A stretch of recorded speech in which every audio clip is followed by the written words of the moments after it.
Hello, Dr. Alka. Hi, Miss Lucia. How are you today? Very well. How are you? I'm fine. Thank you very much. Dr. Alka, we'd like to welcome our viewers as we have another wonderful topic. And the topic is gross motor skills.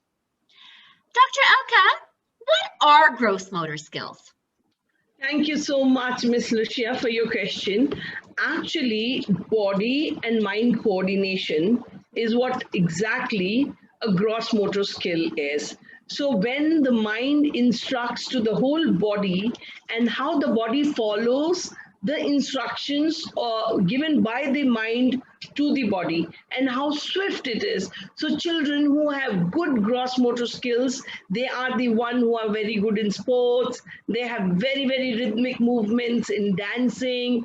Their body and mind are in a very, very good coordination. So gross motor skills is basically, the children who are clumsy, who trip and fall, or who have any kind of issues, strength issues, agility issues, children who find any kind of concerns in the movement of body actually are performing low on the gross motor skills. So gross motor skills primarily is a very, very important component, and to ensure, because body and mind are the two basic, very significant component in life. So does your mind instruct and your body listen and follows? And how quick, how soft, how fast is very, very important. The reaction time of the child is very important. The balance is very important. When the child is on a beam, on the staircase, how is he balancing his body? What kind of agility he has? What kind of coordination he has? What kind of a speed he follows? What kind of, all these components are very, very important. So it is not only the speed, but speed and accuracy becomes very significant. So fine motor skills and gross motor skills are two very significant components in the development of a child, and gross motor skill is more significant because it is the total body following the instructions of the mind. Thank you very much, Dr. Alka. Now, a segue into the next question is, what is the difference between the gross motor skills and the fine motor skills? Thank you so much again. Yes, I was actually jumping onto the telling you the difference, and then I thought probably it's a better idea to hold my horses. Fine motor skills is actually mind's instructions to the hand and the finer muscles of the body. And fine motor skills is primarily the finger dexterity. Like if you're doing a jewelry designing and you're fixing those small studs, how speed and accuracy again in doing that finer task, handwriting, drawing, coloring within the lines. All these are the components which will tell you about the fine motor skills of the child, whereas the gross motor skills is the complete body itself. So the instructions of the mind. So say for example, I'm picking up a glass of water and drinking my water. So this is an instructions given to my hand by my mind to pick the glass up and drink. But how quickly my body, my hand follows the instructions given by my mind, that is very, very significant. So that the only difference is one is for the finer muscles and one is for the larger body muscles. That's it. Thank you, Dr. Alka. Can you kindly share some gross motor skills activities that children can also do at home? Right. Oh yes, at home nowadays, especially when we have this pandemic, our parents' roles and responsibilities have increased. There's some lovely activities. One can be very, very creative. Say for example, you roll the towels in a long ropes. And say you have 10 towels at home and you put them at a distance of about, say, 12 inches. So, and then you make a sequence of towel and you have a little one at home. So you can make the child first, go forward with one step without touching the towel.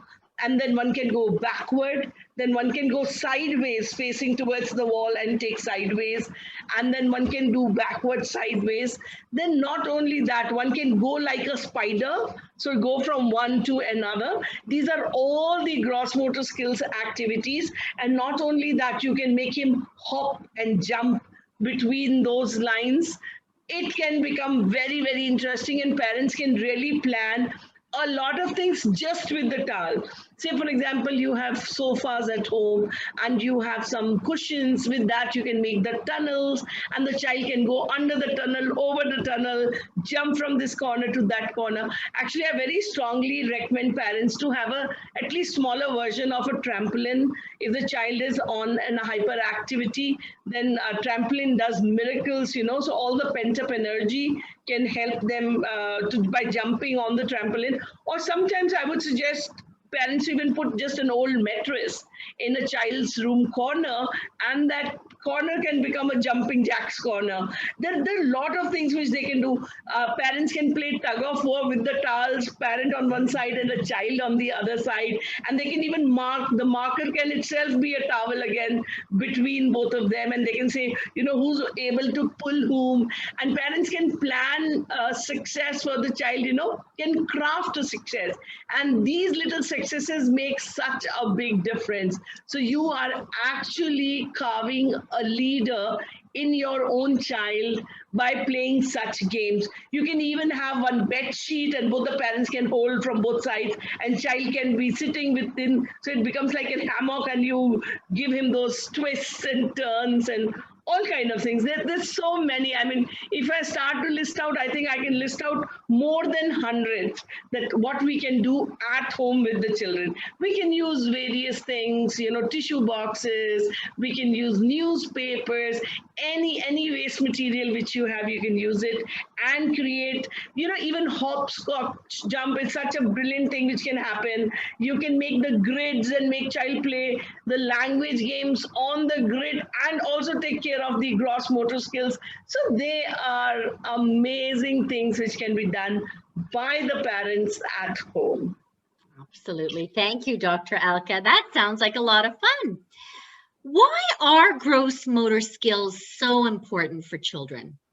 Very good question. And I think this would be lovely for our parents and our teachers to understand that if the mind instructs and body does not follow, it actually leads and indicates towards a lot of complications.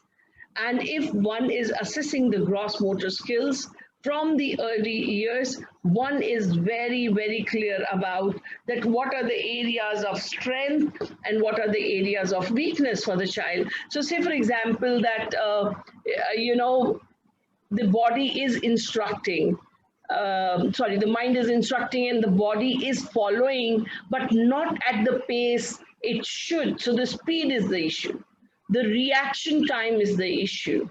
Coordination is the issue. So there are 6 important components, and any one of the component can have a concern, and then the therapist or the parent who's working very closely can look into it. So I would like to mention all the 6 components: coordination, agility, balance, reaction time, speed, and accuracy. It is very, very important that the children, parents are aware of it.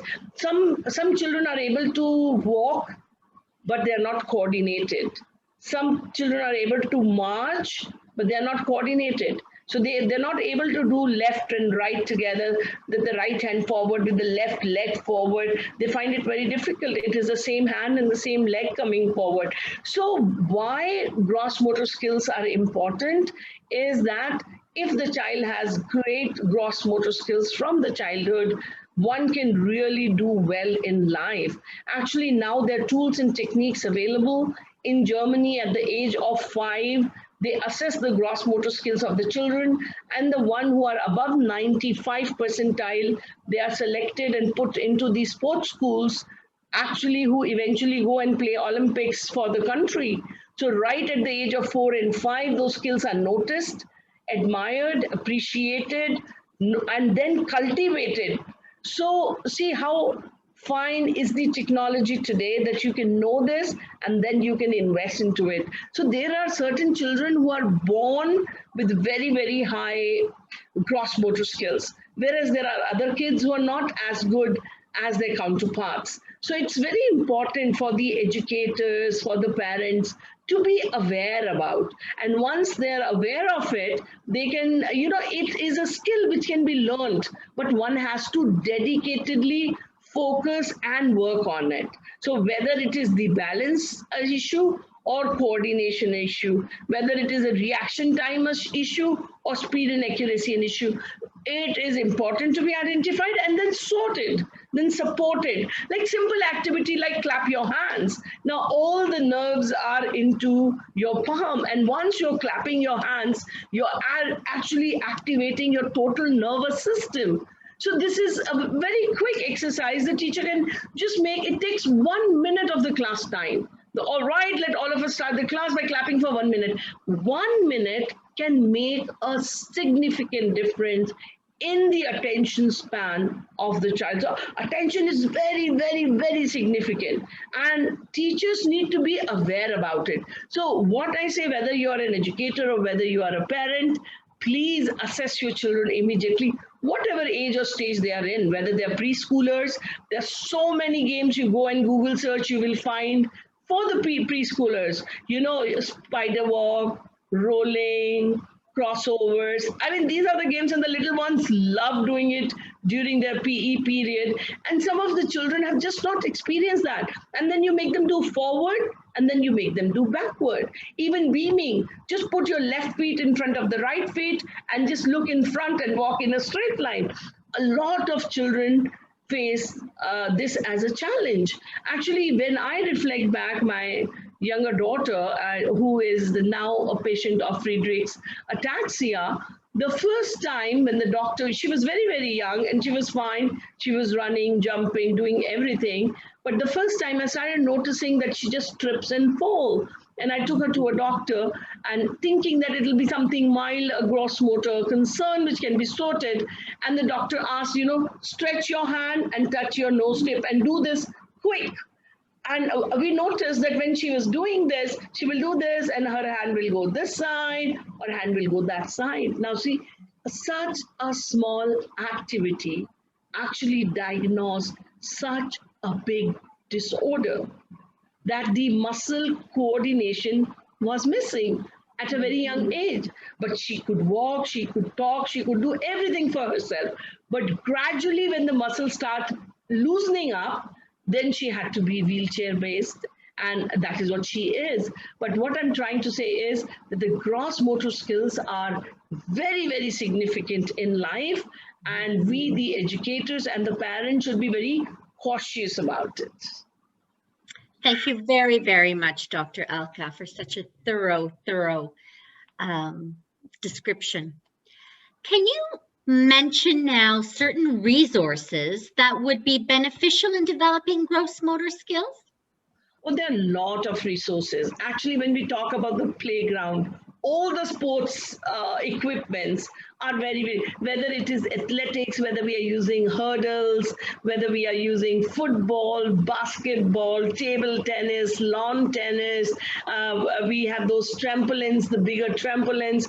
You take a sport equipment, it is actually working on the child's gross motor skills. Even karate or judo, all these kind of training programs are total focus on gross motor skills. Even swimming, I mean, some of them are very, very good with the swimming. So whichever stroke, whether we are talking about a butterfly or whether we are talking about a freestyle or a backstroke, wherever the instructions of the brain is followed by the body, all these are, there are plenty of resources which can be used. There are bigger blocks, children make buildings out of those, anything where mind instructs, body acts is a gross motor. So all sports equipments, everything like a tug of war, lifting, shifting, jumping, crawling, everything is a gross motor act. And all the resources, they can be utilized. So a lot of things, even within the home, right, Dr. Alka? Anything Oh, that can be yes. spotted. Yes, even say staircase. So if you have a duplex and you have a staircase at home, the child can go jumping, hopping, one step to another step, going up, coming down. There are a lot of things. You can take small boxes, you can take small stools, you can even use the kitchen spoons and knives for that matter to create fun environment for your child at home and to assess all Yes. kinds of and simple instruction, this finger and take it anywhere in the body, Right. touch this on the instruction fast. And we play that game Simon Says. That's a Yes. very good game for the gross motor skills and fine motor skills. These are very important components, and educators and parents should be very, very watchful about them. They cannot ignore it because it connects to the future of a child. Thank you, Dr. Alka. The last question is, do you think gross motor skills are connected to leadership skills? Oh, yes, gross motor skills are certainly connected to leadership skills. Because, see, a child who's fully groomed and the child who's able to manage his body well, that child only becomes a leader. So, when we talk about the leadership skills, and that is why in our leadership training camps, the gross motor skills are very significantly playing role up there. Now, it may not be a direct connection. Like we in our summer camps, when they used to be physical summer camp on campuses, we will have so many activities. Take dancing, aerobics, these are yoga, these are all the components. Now, there is a child who can quickly make a bridge with his body, whereas the other child cannot. So that is the flexibility of your spine. So how well are you exercising? How much, which parts of your body actually listen to your instructions from the mind? Some children have very, very bad coordination.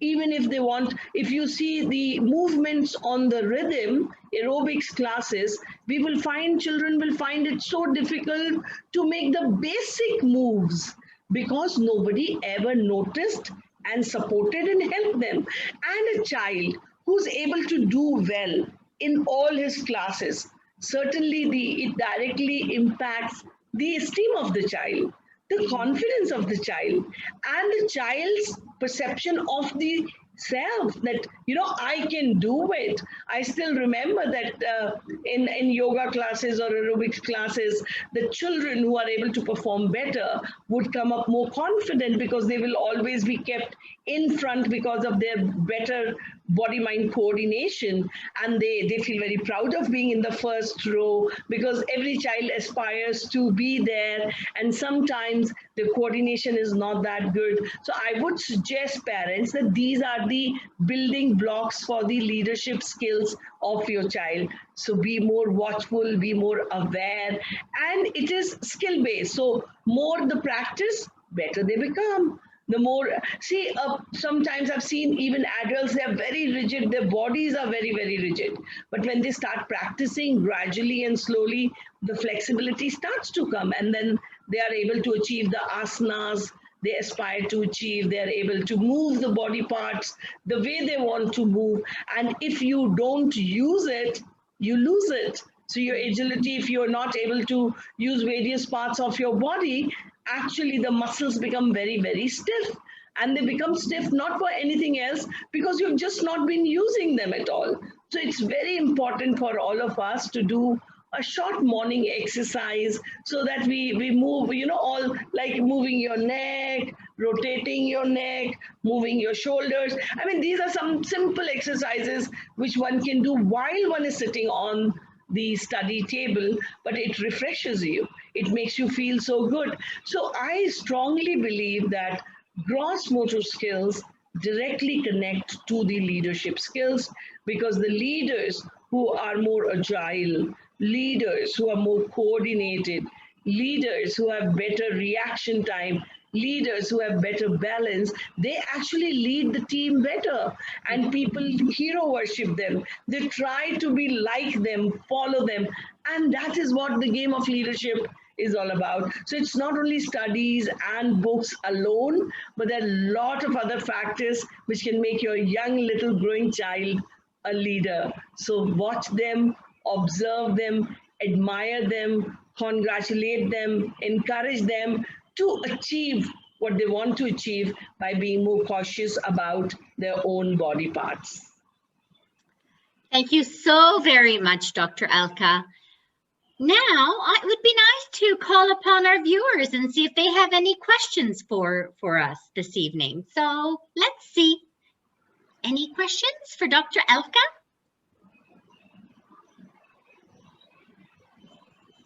Would anybody like to ask a question? We are here for you, and we want to really talk about the gross motor skills and how can you make the life of your young growing child at home very happy, very engaging, and the child starts enjoying and loving. I would say rather, if your little one is finding a study session very boring, just take a little gap for 10 minutes and use various gross motor skills, and the child will enjoy it and feel happy about it and would be ready to come back to books immediately after that. Try doing it, use it in the gaps, study gaps, and you will have fantastic results. So is there any question from the viewers?